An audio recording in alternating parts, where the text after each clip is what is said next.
It's from Schrödinger's equation that scientists get the concept of atomic orbitals, which are specific regions where electrons are likely to be found. Schrödinger's equation provided an electron density distribution, which is a probabilistic view of where electrons can be. When you look at the density distribution, a three-dimensional shape is clear, and that shape is the atomic orbital, which also has energy associated with it. This is similar to Bohr's model, in which he states that there is an energy associated with each orbit or level. However, Bohr introduced just one principal quantum number n to describe these levels. The revised quantum mechanic model uses four quantum numbers Qn to describe the atomic orbitals. They are n, the principal quantum number, L, the angular momentum quantum number, m sub L, the magnetic quantum number, and m sub S, the spin magnetic quantum number. Let's go into a quick overview of the different quantum numbers before going further in depth. Like Bohr's model, the principal quantum number n has whole number values of 1, 2, 3, etc. As n increases, the electrons have higher energy, the orbital increases in size, and the electrons are spread farther out from the nucleus. The angular momentum quantum number L describes the motion of electrons around the nucleus and defines the shape of the orbital. L has numerical integer values of 0 to n-1 and is generally defined by the letters S, P, D, and F for the numbers 0, 1, 2, and 3. For example, with n equals 2, L is 1p and 0s. The magnetic quantum number m sub L determines how the electron's orbital is tilted or oriented in space. Think of it as the orbital is rotating in the zy axis. It can have the integer values of negative L to 0 to positive L, so when L equals 0, m sub L equals 0. When L equals 1, m sub L equals negative 1, 0, positive 1. And when L equals 2, m sub L equals negative 2, negative 1, 0, positive 1, positive 2, etc. Remember, L equals the integer values of 0 to n-1. Lastly, the spin magnetic quantum number m sub S relates to the electron's inherent property of spin and denotes the direction of the magnetic dipole that is produced by a spinning electric charge. The values for m sub S are negative 1/2 and positive 1/2. The principal quantum number n represents the electron's energy level and can be any positive integer, indicating theoretically infinite possible orbitals for an electron. However, an electron resides in only one specific orbital at any time, with the rest remaining unoccupied. Groups of orbitals sharing the same n value form what is known as an electron shell. So for n equals 2, electrons are located in a second shell. These shells are further divided into subshells that share the same n and L quantum numbers. There are the same number of subshells as n. For instance, at n equals 2, there are 2 subshells. However, these subshells are differentiated into orbitals by the angular momentum quantum number L. These L orbitals have the numerical value of the integers from 0 to n-1 and are generally defined by the letters S, P, D, and F for the numbers 0, 1, 2, and 3. Thus, for n equals 2, we have L equals 0, the s orbital, and L equals 1, the p orbital, leading to the designation of the subshell's orbitals as 2s and 2p respectively. Each L orbital contains suborbitals, its orbitals all the way down, determined by the magnetic quantum number m sub L, which is how the orbital is tilted or oriented in space. These m sub L orbitals range from negative L to 0 to positive L, so an s subshell L equals 0 has one suborbital 0. A p subshell L equals 1 has 3 suborbitals, negative 1, 0, positive 1, and a d subshell L equals 2 contains 5 suborbitals, negative 2, negative 1, 0, positive 1, positive 2. To get a clearer picture, I've constructed a table consisting of the electron's energy shells, subshells, orbitals, suborbitals, starting first with n, of which 1 through 4 are in the first column. The next column corresponds to the subshell that shares the same n and L quantum numbers. There are the same number of subshells as n and includes integers ranging from 0 to n-1. As you can see, with each increasing number of n, the subshell values of L also increase. The subshells are differentiated into orbitals, the third column, by the angular momentum quantum number L. These L orbitals are named by the numerical n quantum number, followed by the letter designations from their subshell that are S, P, D, and F for the numbers 0, 1, 2, and 3. Thus, for n equals 2, we have 2 in the orbital's name, and S for L equals 0, and P for L equals 1, leading to the designation of the subshell's orbitals as 2s and 2p respectively. Next are the suborbitals determined by the magnetic quantum number m sub L that can have the integer values of negative L, 0 to L. For example, with n equals 3, we have L equals 0, and L equals 1, and L equals 2. So the suborbitals consist of 0, -1, 0, 1, and -2, -1, 0, 1, and 2.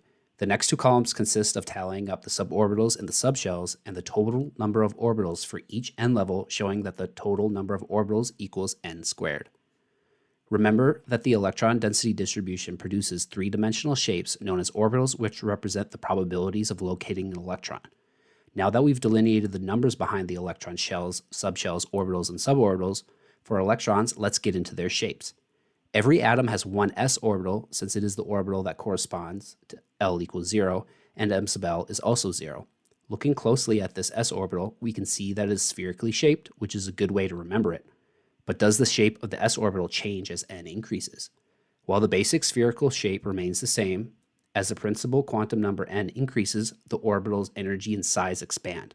Consequently, the electron density becomes more dispersed, enlarging the sphere and increasing the likelihood of finding the electron farther from the nucleus. When n is greater than or equal to 2, p orbitals are present, which have a much different electron density distribution than the s orbital. The density is concentrated in two lobes on either side of the atomic nucleus, which resembles a dumbbell shape. The space between the lobes around the nucleus is where the probability of finding an electron is virtually 0. We call this a node or a nodal plane. There are three orbitals in the p subshells corresponding to the -1, 0, and +1 potential values of m sub L. They are labeled as p sub x, p sub y, and p sub z, indicating their orientation along the x, y, and z axes respectively. Similar to s orbitals, the energy and size of them increase with n as they go from 2p to 3p and so on.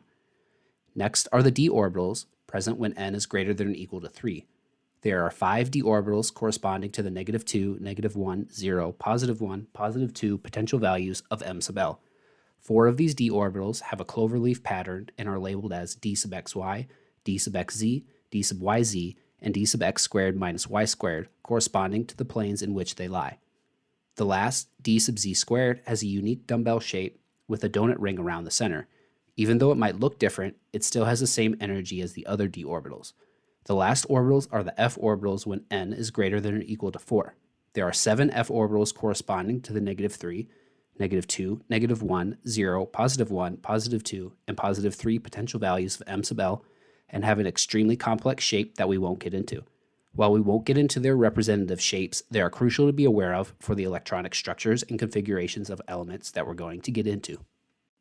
The last quantum number, spin magnetic m sub s, was discovered through physicists' detailed examination of atomic line spectra. What at first appeared to be single spectral lines were actually closely paired lines, indicating twice as many energy levels as expected. This observation was pivotal in uncovering the concept of electron spin and the introduction of the fourth quantum number, the spin magnetic quantum number m sub s. This phenomenon arises because a spinning electron is like a charged sphere and generates a magnetic field dipole with distinguishable north and south poles akin to a bar magnet. The orientation of this magnetic field is quantized, existing in two opposite directions, represented by spin values of +1/2 spin up and -1/2 spin down.